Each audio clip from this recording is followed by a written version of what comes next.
ओम नमो भगवते वासुदेवाय। आज के प्रसंग में देखिए, बड़ा ही शिक्षाप्रद यह कथा है। संतोष से सुख मिलता है, असंतोष से दुख मिलता है। आज की कथा में एक मजदूर और एक साधु की कहानी है। सुनिए, बहुत शिक्षाप्रद है यह कहानी। एक शिक्षाप्रद कहानी है, पूरी सुनना।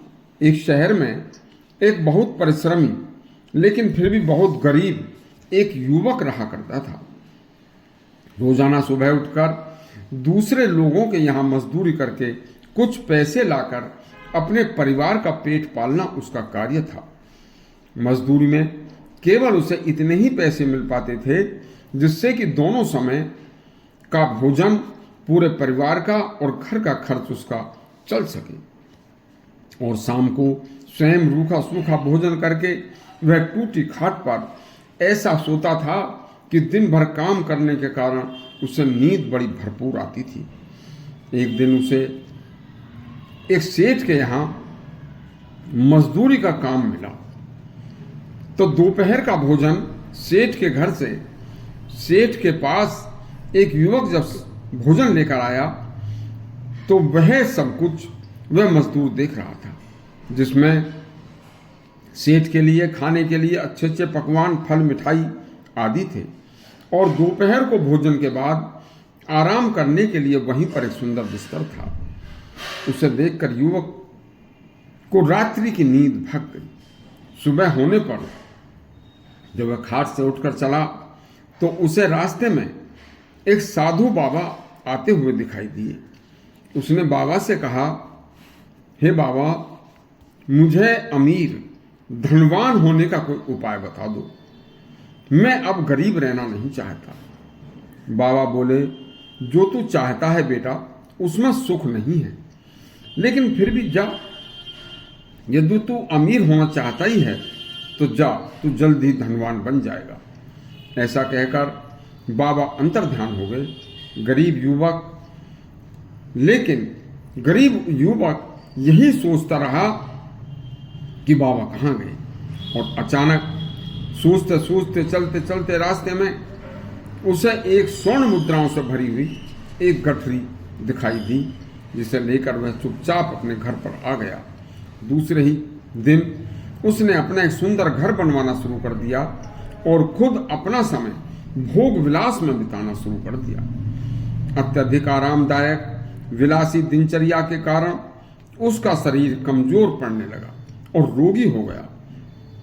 अनेक चिकित्सकों से दवाइयां मंगवाता खाता, लेकिन रात्रि को नींद नहीं आती। बिस्तर भी घर पर अच्छा था, लेकिन न शरीर अच्छा रहा न नींद अच्छी रही। इससे पहले रूखा सूखा भोजन करके भी नींद अच्छी आया करती थी। चिंता कोई नहीं थी। अब शरीर की चिंता, बीमारी की चिंता, मित्र सब पैसे से प्रेम करने वाले मिले, कोई विश्वासी मित्र नहीं मिला। रात दिन मित्र उसके धनिक होने के कारण उससे अंदर ही अंदर ईर्ष्या करने लगे। चोर व बुरे दुष्ट लोग उसके धन को हड़पने की चेष्टा में लग गए। बस एक महापरिश्रमी युवक चिंताओं का, दुखों का, रोगों का घर बन गया। सुख चैन जाता रहा। एक दिन वह युवक कमजोरी की हालत में घर से धीरे धीरे घूमने के लिए निकला तो वही महात्मा सामने से आते हुए दिखाई दिए। तो उसने महात्मा से सुखी होने का उपाय पूछा। महात्मा बोले, संतोष। इतना कहकर महात्मा आगे बढ़ गए। युवक उनकी बात समझ चुका था। उसने उसी दिन से अपनी सारी संपत्ति विद्यालयों, गुरुकुलों, चिकित्सालयों को दान करनी शुरू कर दी और स्वयं दोबारा से परिश्रमशील जीवन शुरू कर दिया। और परिश्रम करने से धीरे धीरे शरीर की सभी बीमारियां भागने लगी।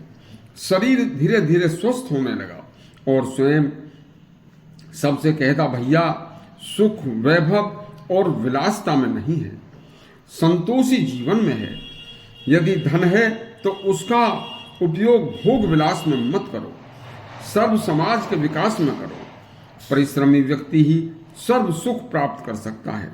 यदि आपको यह प्रेरणादायक शिक्षाप्रद कथा अच्छी लगी हो तो हमारा चैनल सब्सक्राइब करें और घंटी दबाएं। धन्यवाद।